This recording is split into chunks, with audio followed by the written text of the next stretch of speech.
Assalamualaikum warahmatullahi wabarakatuh. Alhamdulillahi rabbil alamin. Wabihi nasta'in ala umurid dunya waddin. Wassalatu wassalamu ala asyrafil anbiya'i wal mursalin. Wa ala alihi wa ashabihi ajma'in, amma ba'd. Sahabatku Tribuners di mana saja Anda berada. Di kesempatan yang berbahagia ini, kita kembali mendapatkan sebuah pertanyaan.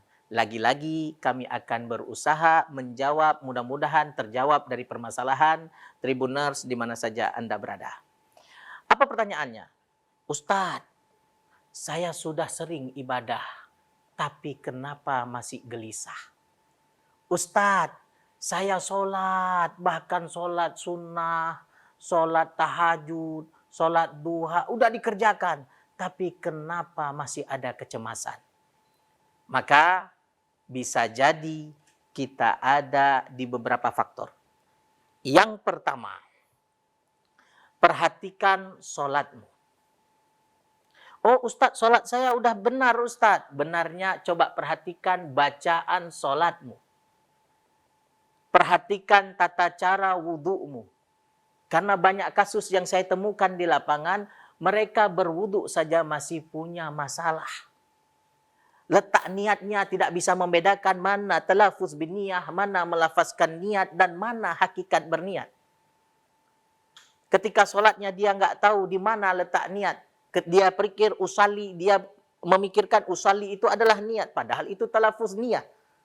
Lafaz niat hukumnya mustahab, melafazkan niat hukumnya sunnah. Sedangkan yang menjadi rukunnya adalah niat. Bisa jadi sholatnya bermasalah. Atau wudhunya belum beres.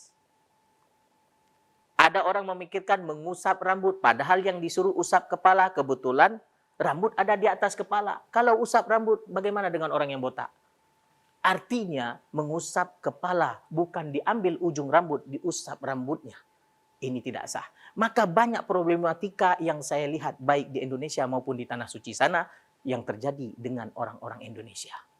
Maka perhatikan wudhu kita. Kalau wudhu kita belum beres, sholat kita pun tidak diterima. Kemudian sholat kita belum beres, apalagi sholat itu adalah miftahul ibadah. Sholat adalah kunci dari semua ibadah. Banyak pun ibadah yang kita lakukan tidak akan diterima oleh Allah kalau sholat kita belum beres.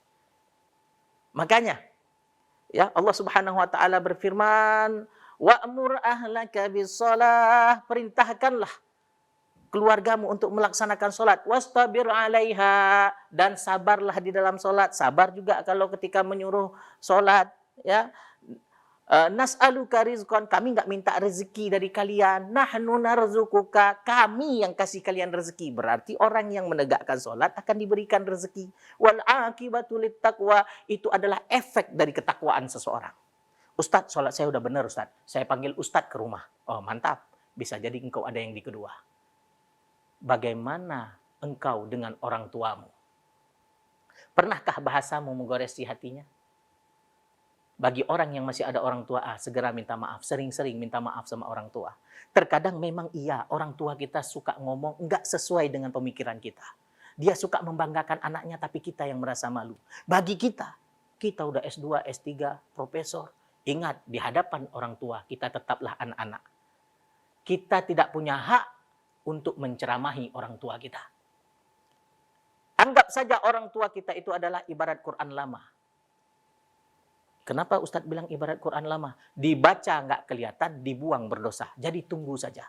Kalau orang tua bilang 5 tambah 5, 12, iyakan saja. Gunakan lisan orang yang dia segani, agar dia bisa kembali kepada kebenaran itu sendiri. Jangan kita merasa diri paling benar, sehingga memandang orang tua kita salah. Akhirnya menggores hatinya. Bisa jadi itu menjadi indikasi kita tidak bahagia. Selanjutnya, Ustadz, saya berbakti sama orang tua saya Ustadz. Bisa jadi engkau ada di yang ketiga. Sedekat apa engkau dengan Quran? Saya baca Quran Ustadz, tapi kurang bisa. Andai pun kamu tidak bisa, orang yang bisa ganjarannya satu huruf diganjar 10.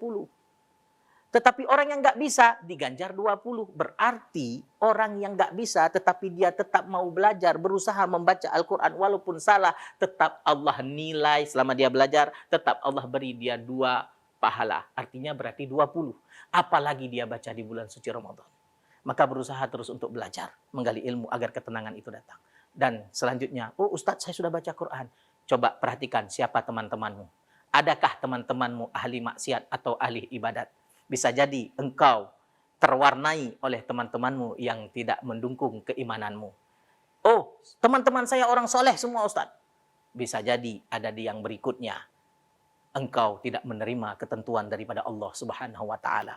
Ya Allah, kenapa doaku belum engkau kabulkan? Ya Allah, kenapa begini? Ya Allah, kenapa begitu? Kita tidak menerima dari ketentuan Allah Subhanahu wa Ta'ala. Maka orang yang berburuk sangka kepada Allah itu adalah sesuatu maksiat yang paling buruk. Sedangkan husnudzan billah min husnil ibadah. Berbaik sangka kepada Allah adalah ibadah yang terbaik. Rugi kita ibadah sepanjang masa, tetapi kita tidak yakin dengan siapa yang kita sembah kepada Allah yang Maha Esa. Oleh karena itu, yuk berbaik sangka, karena itu adalah dukungan untuk mencerminkan kebahagiaan di dalam diri insan yang mulia. Sekian dan terima kasih. Astaghfirukum wa asykurkum. Assalamualaikum warahmatullahi wabarakatuh. Download Tribun X sekarang. Menghadirkan lokal menjadi Indonesia.